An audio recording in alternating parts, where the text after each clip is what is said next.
भैया पागल हो गया है डोनाल्ड ट्रंप। जैसे जैसे तमाम देशों ने मना कर दिया, यूरोपीय यूनियन ने मना कर दिया, जर्मनी, फ्रांस, सबने मना कर दिया भाई हम तो नहीं आएंगे।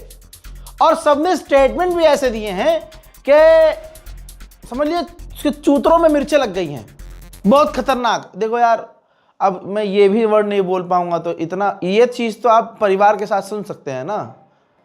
फिर कोई ये कमेंट न करे रजा भाई हम अपनी बाजी के साथ देख रहे थे, अम्मी के साथ देख रहे थे, इतना तो झेलो यार। कहाँ से अपना दिल का गुबार निकालूंगा अगर ये भी बोलना बंद कर दूंगा। बहरहाल तो भाई साहब बहुत तगड़ी मिर्ची लग गई है डोनाल्ड ट्रंप को, ये ठीक है, हाँ बहुत तगड़ी मिर्ची लग गई है डोनाल्ड ट्रंप को। लोगों ने, जो देश हैं उन्होंने स्टेटमेंट जो दिए हैं वो खतरनाक दिए।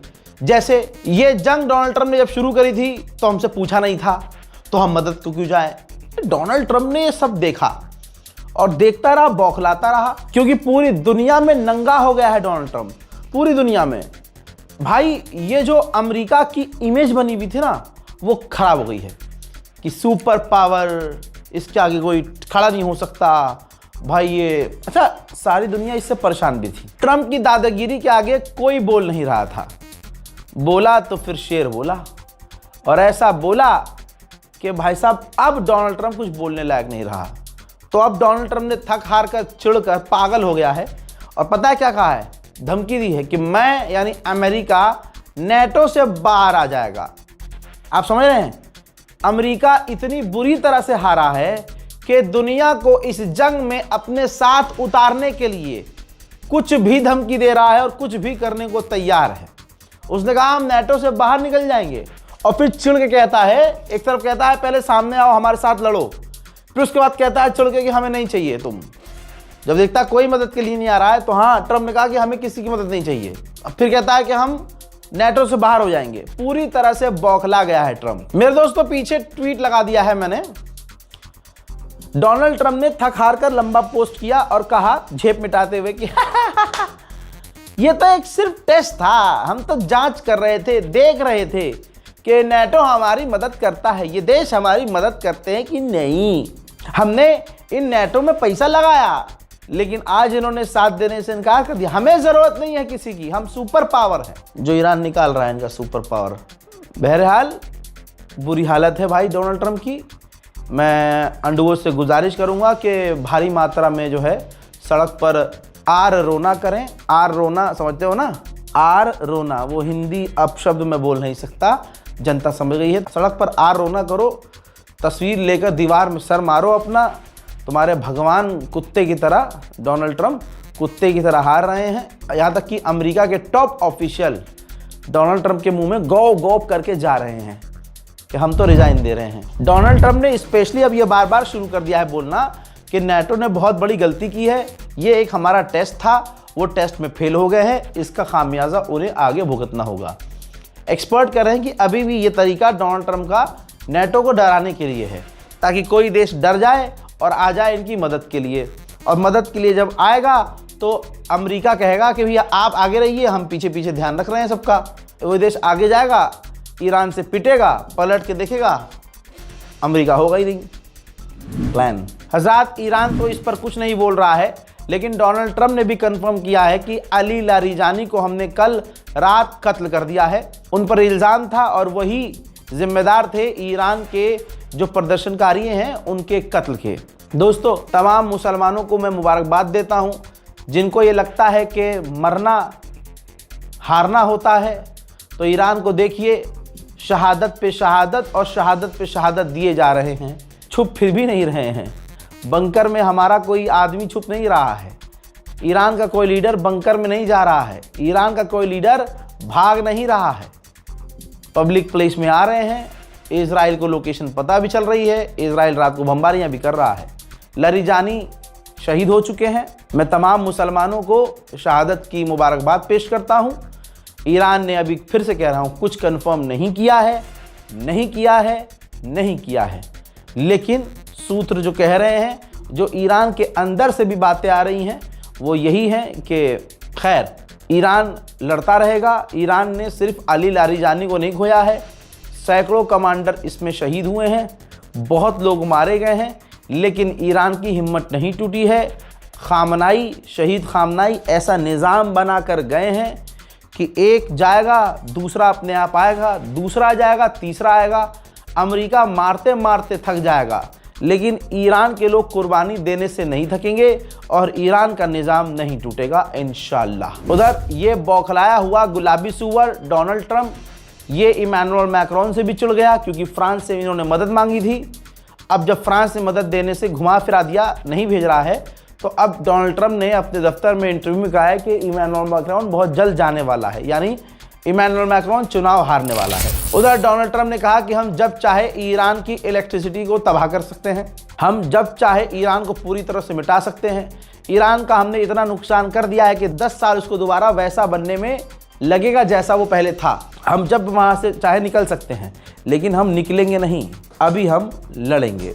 तो दुआ कीजिए दोस्तों कि इस जंग में पूरी तरह से, जिस तरह से जलील हुआ है डोनाल्ड ट्रंप, इसी तरह से दुनिया के सामने ये गिड़गिड़ा कर भीख मांगे कि बस जंग बंद कर दो और ईरान आखिर तक इसे पीटता रहे। दोस्तों आप सोचिए, अमेरिका के सबसे टॉप काउंटर टेररिज्म का हेड, जो काउंटर टेररिज्म की पूरी एक टीम बनाई गई थी, उसके हेड ने कहा कि ईरान से हमें कोई खतरा नहीं था, ये जंग इजराइल के कहने पर शुरू की है और ये गलत है, मैं लिहाजा रिजाइन दे रहा हूं। ऐसे उन्होंने बहुत सारी बातें कही। डोनाल्ड ट्रंप ने उस पर कहा है कि हाँ बहुत अच्छा किया कि उसने रिजाइन दे दिया क्योंकि वो कमज़ोर था। हजरात, सच बोलना, सच को एक्सेप्ट करना कमज़ोरी नहीं कहलाता है। ये जो घमंड डोनाल्ड ट्रंप का है वो टूट रहा है और इंशाअल्लाह आपकी दुआ रही तो टूटेगा। डोनाल्ड ट्रंप भी इसी तरह से रोएगा। तुर्की के राष्ट्रपति भी अब इसकी तमाम पॉलिसी समझ चुके हैं इजराइल की। तुर्की के राष्ट्रपति ने कहा कि सारी दुनिया जानती है कि इजराइल ने पहले फ़िलिस्तीन पर हमला किया, गाज़ा पर हमला किया, कब्ज़ा किया, फिर लेबनान पर उसने हमला किया, सीरिया पर उसने हमला किया, अलग अलग जगहों पर उसने हमला, अब वो ईरान पर हमला कर रहा है। दुनिया को ये पता है कि इजराइल की नज़र में कुछ भी नहीं है। इजराइल की नज़र में सिर्फ प्रॉमिसिंग लैंड है, जो उसको लगता है कि ऊपर वाले ने प्रॉमिस किया है, वो बस ज़मीन कब्जाना चाहता है। उसकी नज़र में सिक्योरिटी कुछ नहीं है कि भैया सिक्योरिटी होनी चाहिए, इलाके में शांति होनी चाहिए, वो सिर्फ ज़मीन चाहता है। तुर्की के विदेश मंत्री ने कहा कि इजराइल जो धोखे से पॉलिटिकल असैसिनेशन कर रहा है, धोखे से जो ईरानी लीडरों को मार रहा है, ये इंटरनेशनल लॉ का उल्लंघन है, ये सरासर गलत है। जर्मनी की टोन पूरी तरह से हजरात चेंज हो गई। ये मेरे लिए तो मौजज़ा है, मेरे लिए तो मौजज़ा है भाई। जर्मनी कभी भी इस तरह की बात, मतलब जर्मनी कभी भी अमेरिका कितना भी कुछ कर दे, अमेरिका के खिलाफ नहीं चलता था। लेकिन देखिए जर्मनी के विदेश मंत्री ने क्या कहा। जर्मनी के विदेश मंत्री ने कहा कि ईरान में तबाही हो, बर्बादी हो, ये जर्मनी के इंटरेस्ट में नहीं है और ईरान की रिजीम पावर के जरिए चेंज करवाना ये किसी भी हालत में मुमकिन नहीं है। अब तो बिल्कुल मुमकिन नहीं है भैया। फ्रांस के राष्ट्रपति यानी फ्रांस पूरी तरह से मोमनीन पीछे हट गया है। मोहतरम हजरात, ये ईरान की बहुत बड़ी स्ट्रेटेजिक जीत है, खुद सामने आया है इमैनुअल मैक्रोन। हजरात, ये बयान मेरी नजर में इस पूरी जंग में सबसे बड़ा है, वो भी फ्रांस का। फ्रांस कोई छोटा मोटा और कमजोर मुल्क नहीं है। फ्रांस के राष्ट्रपति ने कहा और अमेरिका के मुंह पे जोरदार तमाचा जड़ते हुए सीधा सीधा कह दिया कि ये जंग हमारी नहीं है, ये जंग अमेरिका ने शुरू की है, हमारे इंटरेस्ट की नहीं है। तो हम स्ट्रेट ऑफ हुर्मुज को खोलने के लिए अपने बल ताकत का प्रयोग नहीं करेंगे, ना हम कभी, ये वर्ड यूज किया है, नेवर, कभी हम स्ट्रेट ऑफ हुर्मुज को खुलवाने के लिए नहीं जाएंगे कभी। हाँ, हम एस्कॉर्ट करेंगे अपने जहाज़ों को, जंग खत्म होने के बाद जब स्ट्रेट ऑफ हुर्मुज नॉर्मल हो जाएगा तब हम अपने जहाज़ों को एस्कॉर्ट करेंगे। इस जंग में फ्रांस बिल्कुल नहीं कूदेगा क्योंकि फ्रांस का इसमें कोई रोल नहीं है। डोनाल्ड ट्रंप ऐसे ही पागल नहीं हुआ मेरे दोस्तों। अमेरिका ब्रिटेन के एयरबेस का इस्तेमाल कर रहा है ईरान पर हमला करने के लिए पूरी तरह से। यह बात आपको मैंने 11-12 दिन पहले बता दी थी, है ना, बता दी थी ना। अब भाई साहब ब्रिटेन ने जांच का ऐलान कर दिया है। ब्रिटेन ने कहा है, मतलब जांच करने के लिए इसलिए आदेश दिया है कि भैया हमने तो चुपके से अमेरिका को अलाउ किया था। ये बात पब्लिक डोमेन में कैसे आ गई, ये दुनिया को पता कैसे चल गई? जी हाँ, हमने बताया था सबसे पहले उखाड़ ले क्या उखाड़ेगा। अरे हमने बताया था उखाड़ क्या उखाड़ेगा, सुअर। मुसलमान चारों तरफ से क्यों पिट रहा है, मुसलमान की हालत कुत्ते जैसी क्यों है? इस वजह से एक मुस्लिम देश अल्बानिया, उसने जहां तमाम नॉन मुस्लिम देश ईरान के खिलाफ नहीं बोल रहे हैं, अल्बानिया ने डोनाल्ड ट्रंप का चूतड़ चाटने के लिए क्या किया? अल्बानिया ने ईरान को स्टेट स्पॉन्सर्ड टेररिज्म के लिस्ट पर डाल दिया है, एक ऐसा देश जो टेररिज्म को सपोर्ट करता हो। यह मुस्लिम देश है अल्बानिया। अब अल्बानिया के बारे में आप क्या कहना चाहते हैं कमेंट में लिख दीजिएगा। यह हालात है मुस्लिम देशों की। उधर जब ईरान से तमाम बात करने के बाद, चाटने के बाद मोदी को रास्ता सेफ पैसेज भारत के जहाज़ों का नहीं मिला, थूक के चाटने के बाद भी, तमाम ताकत लगाने के बाद तमाम, और जलील तो खूब मोदी जी भी हुए, क्योंकि इनके ही झूठ की वजह से तो जलील हो रहे हैं। क्या कहानी बनाई गई थी, क्या दिखाया गया था कि मोदी जी एक कॉल करेंगे जंग रुक जाएगी। मोदी जी 10 कॉल करते रहे, कद्दू रुकी जंग। परमिशन भी भारत के मुसलमानों की वजह से मिली, भारत के लोगों की वजह से मिली, जो भारत के लोगों ने ईरान के सुप्रीम लीडर के मारे जाने का शोक व्यक्त किया, सड़कों पर उतरे, दुख जताया, मीडिया, सोशल मीडिया के जरिए ईरान का सपोर्ट किया। तो भारत के लोगों का शुक्रिया अदा किया ईरान ने मोदी का शुक्रिया अदा नहीं किया, अमित शाह का शुक्रिया अदा नहीं किया। तमाम स्टेटमेंट सुन लेना जाके, ठीक। और मैं तो खुद ईरानी विदेश मंत्री से मिलकर और तमाम अंदर की बातें करके आया हूं। ऐसी अभी 2 बातें और रह गई हैं। मैंने पहले भी कहा था कि बहुत सारी बातें हैं जो मैं बोल नहीं सकता, अभी 2 बातें और हैं जो होनी है, तब आपको पता चलेगा कि अच्छा ऐसा भी है, मैं बता नहीं सकता, इंतजार कीजिए। तो जब मोदी ने देख लिया कि यहां तो अपनी दाल गल नहीं रही है, तो यूएई को फोन किया। ये देखिए, यूएई शेख मोहम्मद बिन जायद अल नहयान से बात की है, दुख जताया है कि वहाँ जो हमले हो रहे हैं यूएई पर, ये सरासर गलत है।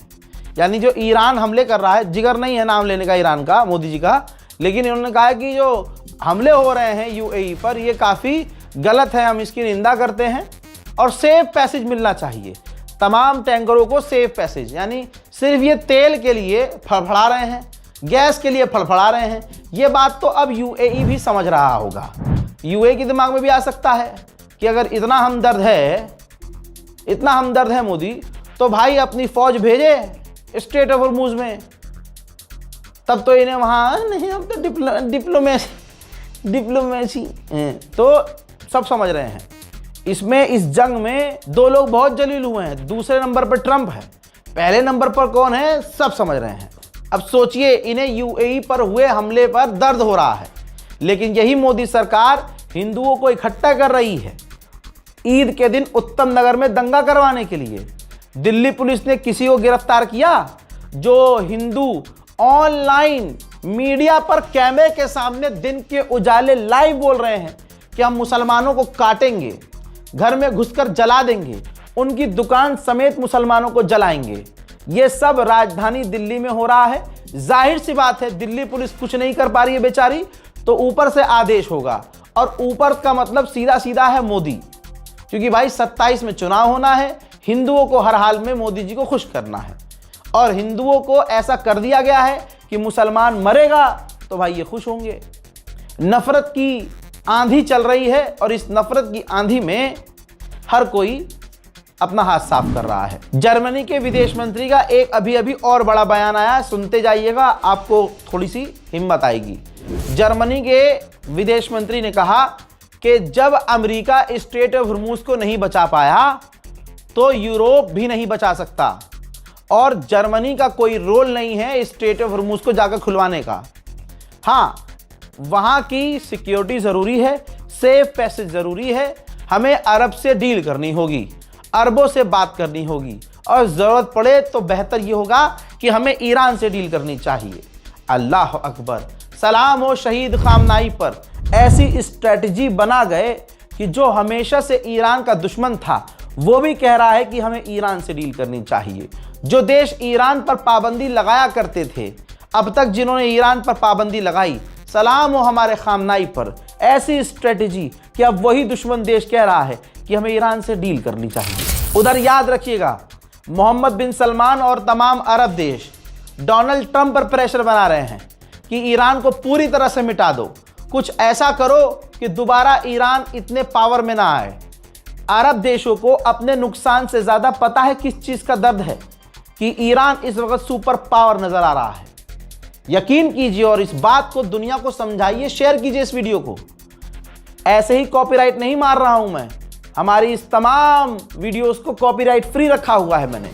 शर्त दो ही है कि हमारे ओरिजिनल चैनल को बताइएगा, लोगों को लिख दीजिएगा कहीं या मेंशन कर दीजिएगा यूट्यूब चैनल को हमारे या फेसबुक हमारे ओरिजिनल पेज को। और अगर ऐसा नहीं किया तो कॉपीराइट का झंझट है, वरना ये फ्री है वीडियो, कहीं भी डालिए, कुछ भी इस्तेमाल कीजिए। मकसद हमारा ये है कि लोगों तक सही इंफॉर्मेशन मिलनी चाहिए। दोस्तों बता दूं आपको कि अरब देश जिद कर रहे हैं ट्रंप से कि ऐसा कर दो। भाई इनकी इज्जत जा रही है, ईरान सुपर पावर दिख रहा है भाई। जो एक वक्त में, तवज्जो दीजिए, और आप हिंदू हो, मुसलमान हो, सिख हो, ईसाई हो, जरा सोचिए, एक वक्त में दुनिया के सबसे बड़े बदमाश से अकेला लड़ रहा है ईरान, और एक वक्त में उस बदमाश से भी लड़ रहा है, इजराइल बदमाश से भी लड़ रहा है, अरब के गद्दारों से भी लड़ रहा है, और उनके पास सुपर पावर हथियार हैं। एक न्यूक्लियर वाले देश से ईरान एक नॉन न्यूक्लियर देश होकर पूरी तरह से ईंट बजा रहा है। इसमें अरब को यह हो रहा है कि हमारे पास इतना कुछ है, पैसा, दौलत, शोहरत, तब भी आज हम ईरान के आगे नहीं टिक पा रहे हैं। इस जंग में जो ईरान ने बजाया है, पूरी दुनिया ईरान की फैन हो गई है। हम क्या कर रहे हैं अब? तो अब ये अमेरिका से कह रहे हैं कि मारो ईरान को और इतना नुकसान करो कि ईरान कभी खड़ा ना हो पाए। ये है बिन सलमान, ये है अरब देशों की हकीकत। मोहतरम हजरात, इस वीडियो को शेयर कीजिएगा, इंफॉर्मेशन से भरी हुई है, और गोदी मीडिया से जितना आप दूर हैं उतना ही आप सेफ हैं। और जितना ये रीलबाज से आप जो रील पर खबरें बता रहे हैं, जो इंस्टाग्राम पर खबरें बता रहे हैं, जो रील पर आपको अपडेट दे रहे हैं, इनसे भी बचिएगा। ये आपके जज्बात के साथ खेल रहे हैं। रिपोर्ट को शेयर कीजिए, चैनल को सब्सक्राइब कीजिए। जय हिंद।